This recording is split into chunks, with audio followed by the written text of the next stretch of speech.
আপনারা গতকালকের একটা নিউজ হয়তো অনেকে দেখেছেন যে কলকাতার আরজি কর হসপিটালের একজন ডাক্তার, একজন নারীর চিকিৎসক, তার প্রতি পাশবিক নির্যাতন করা হয়েছে এবং তাকে হত্যা করা হয়েছে ভারতে। এটার প্রতিবাদে ঢাকা ইউনিভার্সিটিতে একটা আয়োজন হয়েছে 16 আগস্ট রাতে, এবং সেই আয়োজনে বর্তমান অন্তর্বর্তীকালীন সরকারের একজন উপদেষ্টা, সমাজ কল্যাণ উপদেষ্টা, তিনি উপস্থিত হয়েছেন। এস মুর্শিদ ওনার নাম। তিনি সেখানে উপস্থিত হয়ে তাদেরকে বলেছেন যে তোমরা কিছু দাবি দাওয়া পেশ করো, কিছু দাবি দাওয়া দাও তোমরা, যে দাবি দাওয়াগুলো বাস্তবায়নের জন্য আমরা ঝাঁপায়ে পড়ব। তিনি প্রকাশ করছেন যে আমরা ঝাঁপায়ে পড়ব তোমাদের সেই দাবি দাওয়া, তোমরা সেগুলো দাও। দাবি দাওয়া তো রেডি ততক্ষণে, তিনি দিতে বলছেন এবং বলছেন যে ঝাঁপায়ে পড়ব আমরা। এবং তিনি আরো কিছু কথা সেখানে বলেছেন, আমি সেগুলোতে আর যাচ্ছি না। তার পুরো কথার খোলাসা হলো যে পুরা তার কাছে যে সরকারি শক্তি আছে, তার পুরো ডিপার্টমেন্ট ঝাঁপায় পড়বে সেগুলো বাস্তবায়ন করবার জন্য। শুধু তাদেরকে উৎসাহ দিচ্ছেন, তিনি অনুপ্রাণিত করছেন যে তোমরা সেগুলো দাও। তারা দিয়েছে। তারা কি দিয়েছে? 13টা দফা বা দাবি দিয়েছে। এই 13টা দফা দাবির ভিতরে আমি যদি একটু পড়ে শোনাবার চেষ্টা করি, এর ভিতরে একটা দাবি ছিল 3 নম্বরের, সেটা হলো ধর্ম, গোত্র এবং বর্ণের ঊর্ধ্বে গিয়ে প্রতিটি লিঙ্গের মানুষের সম্পত্তিতে সমান অধিকার দিতে হবে। এটা আমাদের প্রচলিত আইন বিরুদ্ধ যেমন, তেমনি এদেশের সংখ্যাগরিষ্ঠ মানুষ মুসলমানদের কোরআনে কারিমের সুস্পষ্ট বিধানের হুবহু বিপরীত।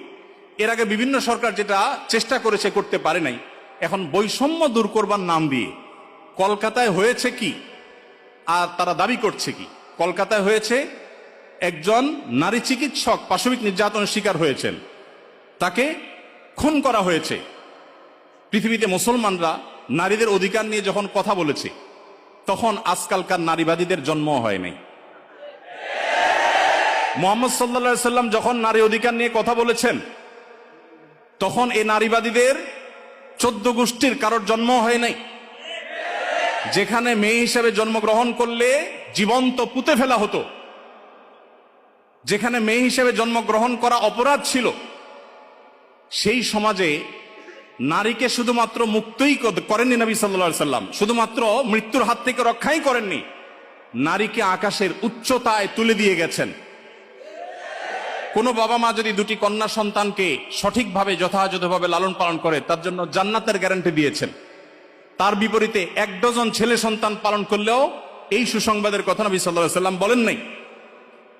তো সেই মুসলমানদেরকে যদি নারীদের অধিকারের সবক শুনাতে আসা হয়, তো সেটা দুর্ভাগ্যজনক বিষয় ছাড়া আর কিছুই না। ভাইরা আমার, এখানে আপনারা দেখতে পাচ্ছেন হয়েছে একজন নারী চিকিৎসকের প্রতি জুলুম নির্যাতন, সেটার প্রতিবাদ হবে, কিভাবে তার জুলুম থেকে রক্ষা করা যায় সেটা বলা হবে। দাবি হচ্ছে কি দেখেন, প্রায় সবগুলো দাবি সম্পূর্ণ অপ্রাসঙ্গিক। তার মানে একটা সুনির্দিষ্ট এজেন্ডা বাস্তবায়ন করবার জন্য ইচ্ছাকৃতভাবে অপ্রাসঙ্গিকভাবে এই সমস্ত দাবিগুলো তারা তুলে আনছে। এর ভিতরে একটা হলো, দেখেন যেটা বললাম, ধর্ম, গোত্র, বর্ণের ঊর্ধ্বে উঠে, মানে কোরআনের বিধানকে সাইডে রেখে বাদ দিয়ে সকল লিঙ্গের মানুষের সম অধিকার। এখানে একটা জিনিস দেখেন, সকল লিঙ্গের মিনিংটা কি? সকল লিঙ্গ মানে কি? নারী পুরুষ? জি না।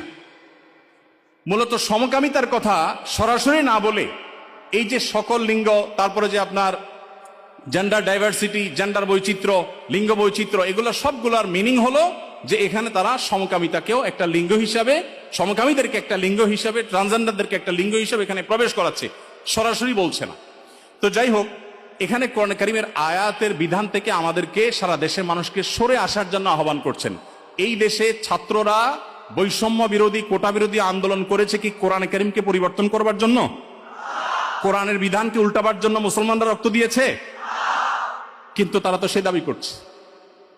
আমাদের ছাত্রদের, আমাদের মুসলমানদের রক্তকে তারা কিসের বিনিময়ে বিক্রি করছে দেখেন। দ্বিতীয় দাবি দেখেন, ইউনিফর্ম ফ্যামিলি কোড চালু এবং তার বাস্তবায়ন করতে হবে। এটার সহজ কথা হলো যে মুসলিম পারিবারিক আইন যেটা আছে এটা তুলে দিতে হবে, এবং তারা যে সমাজ চায় সেই সমাজ সোজা কথা বাস্তবায়ন করতে হবে, যেটা এদেশের সংখ্যাগরিষ্ঠ মানুষের চিন্তা, দর্শন, মূল্যবোধের পরিপন্থী। 4 নম্বর, এটা 5 নম্বর দফা হলো এখানে সন্তানের অভিভাবকত্বের আইন পরিবর্তন করতে হবে, নারীকে সন্তানের অভিভাবকত্ব দিতে হবে। কোরআন পুরুষকে বাবাকে অভিভাবকত্বের দায়িত্ব দিয়েছে এবং সেটা আমাদের সমাজে প্রতিষ্ঠিত, এটা আমাদের সমাজের সংস্কৃতি, এটা এদেশের মানুষের আবহমান কাল থেকে আসা সংস্কৃতি, এটাকে পরিবর্তন করে ফেলতে হবে। দেখুন, এগুলো এতটা অপ্রাসঙ্গিক এই সমাজে যে এগুলো নিয়ে এদেশের মানুষের কোনো কনসার্ন নাই, কিন্তু তাদের কনসার্ন আছে। এরপরে দেখেন 5 নম্বর হলো সন্তানের অভিভাবকত্বের আইন পরিবর্তন। 7 নম্বর হলো নারী, আদিবাসী, প্রতিবন্ধী এবং ভিন্ন লৈঙ্গিক পরিচয়ের মানুষকে, দেখেন নারী আসছে, আদিবাসী আসছে, প্রতিবন্ধী আসছে, এরপরে আবার নারীর পরে আবার ভিন্ন লৈঙ্গিক পরিচয়ের মানুষ বলতে কি বোঝানো হয়? মহিলা ছাড়া ভিন্ন লিঙ্গ এর পরিচয় দেয় যারা, তারা কারা? ট্রান্সজেন্ডার, আরো সহজ করে বলতে গেলে সমকামী। কারণ একজন পুরুষ যখন নিজেকে নারী ঘোষণা করে তখন তিনি আরেকটা পুরুষের সাথে বিয়ে বসে, কারণ তিনি ঘোষণা করছেন নিজেকে নারী, এখন একটা পুরুষের সাথে বিয়ে বসেন। যখন একটা ছেলেকে বিয়ে করেন তিনি, তখন আগে থেকেই তো তিনি পুরুষ, এখন একটা ছেলেকে বিয়ে করলেন, তাহলে সমান সমান কি দাঁড়ালো? সমকামী। তো এই সমকামিতা এদেশে মানুষকে গিলানো সহজ হবে না, সেজন্য এই সমস্ত শব্দের মায়ের পেশ তারা দিচ্ছে। আপনি দেখেন প্রতিটা দফায় হয়েছে কলকাতায় কি আর তারা দাবি করছে কি। তো এই যে ব্যাপারটা দেখেন, এখানে তারা বলছে যে নারী, আদিবাসী, প্রতিবন্ধী এবং ভিন্ন লৈঙ্গিক পরিচয়ের মানুষদের প্রতিনিধিত্বের জন্য যৌক্তিক অনুপাতে কোটা বরাদ্দ দিতে হবে। যে কোটা বিলুপ্তির জন্য এত কিছু, সেই ছাত্রদের করা সরকারের উপদেষ্টা এখন কোটা চাচ্ছেন সমকামীদের জন্য। বলেন, এই মানুষগুলো যারা শারীরিকভাবে সুস্থ সবল, তারা নিজের মেধায় তো লড়তে পারেন, কিন্তু এখানে নারীদের জন্য শুধু কোটা চাচ্ছেন তিনি তা না, তিনি ভিন্ন লৈঙ্গিক পরিচয় ধারণকারী মানুষদের অর্থাৎ সমকামীদের জন্য তিনি কোটা চাচ্ছেন। সমকামীদের শুধু বৈধতা দেওয়ার কথা বলছেন না, তাদের জন্য কোটা রাখার দাবি করা হচ্ছে।